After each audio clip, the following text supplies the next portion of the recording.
All right, today we're jumping headfirst into the wonderfully chaotic, totally nonsensical world of the Hunny and Bunny cartoons. It's a place where jholmaal, or mischief, is pretty much the law of the land. So we're going to break down what makes their comedy so unique. I mean, just think about that question for a second. It's completely nuts, right? But this is exactly the kind of situation that defines the show's comedic style. So how does this formula actually work? Let's dive in. To really get to the heart of this comedic recipe, we're going to look at two absolutely wild case studies. First up, we've got a captain who's cursed to stay at sea, and then a cat who becomes a king for all the wrong reasons. Okay, so our first case study drops us right into the middle of the ocean. This is where the gang stumbles upon a sea captain with a problem so strange you literally couldn't make it up anywhere else. You heard that right. This poor guy has been trapped on his own ship for count 'em, 5 years. He's absolutely terrified to set foot on dry land. He hasn't seen his family, all because he's convinced that if his feet touch the ground, disaster will strike. Now, the reason for his fear is where things get truly bizarre. It all comes from this so-called spiritual advisor, a fake guru named Latu Lakaram, who, get this, literally spins around like a top. Why would anyone listen to a human spinning top? That's the million-dollar question. And this is where you really see the jholmaal problem-solving style in action. They're faced with a nonsensical curse, so what do? They throw a bunch of equally nonsensical slapstick solutions at it. And you know what? The water bucket plan actually works, in the most ridiculous way possible, getting him to shore without his feet ever touching the ground.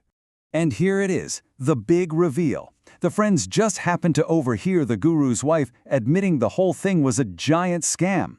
This impossible curse was just a con to keep the captain away so they could steal his farm. It was never about magic, it was about a good old-fashioned land grab.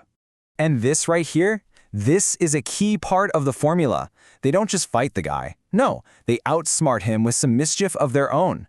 They set up this big public show, proving his magic is just a cheap trick.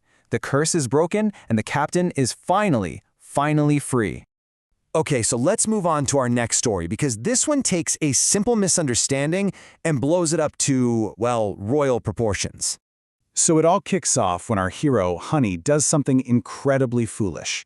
He spends an hour and a half trying to open a door that's clearly marked push. Now, where you and I see a dumb moment, a kingdom of donkeys sees a sign of pure genius. They're convinced he's the incarnation of their long-lost leader. And this is the absolute core of the joke. In the Donkey Kingdom, all logic is turned completely upside down. The very things that would make you a great leader in our world are signs of weakness there. For them, being a total fool isn't a flaw. It's the mark of a true king. So this kicks off the most hilarious backward rescue mission you can imagine.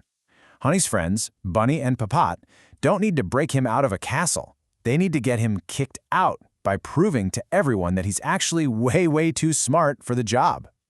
Their plan gets put to the test right away during the official leadership trials. First up is a simple math question. But just remember, in this kingdom, the right answer is always the wrong one. So his friends tell him to give the correct answer, to prove he's not Donkey King material. But, you know, this is Hunny we're talking about. He messes it up and confidently blurts out 22. And you have to hear the reaction. They're not impressed, they are depressed by his so-called intelligence. To them, any answer that isn't complete nonsense is a sign of brilliance. It's the perfect example of their backward logic, and his friends realize, hey, this crazy plan might actually be working. The next round is an art contest. The goal? To paint the most nonsensical thing imaginable. Of course, the other donkey creates a masterpiece of meaninglessness. Hunny, on the other hand, he accidentally paints something beautiful and profound, and naturally, he loses the round for being too logical. So, the final challenge sounds impossible. Find sugar after it's been completely dissolved in water. Now, Hunny would never figure this out on his own, so his friends cook up a little mischief, planting the now empty sugar box for him to discover. And bam! The moment Hunny finds the sugar box, the donkeys are horrified. This cat is clearly too smart, too clever to be their king. They dethrone him right there on the spot, and just like that, his friend's bizarre rescue mission is a total success. Okay, so let's pause. We've got a cursed captain and a donkey king. What in the world do these two completely absurd stories actually tell us about the jholmaal comedic formula? Well, when you break it all down, it's a pretty clear recipe for chaos. You start with a ridiculous problem, then you solve it using upside-down logic, a ton of slapstick comedy, and non-stop puns. And the key is, the final solution never comes from brute force. It comes from being clever, mischievous, and, of course, friendship. At the end of the day, what really makes this all work is that it creates a universe that plays by its own set of crazy rules. It's a world where being too trusting can literally leave you stranded on a ship for 5 years, and being a total goofball can accidentally make you a king. And all of this leaves us with one last kind of mind-bending thought.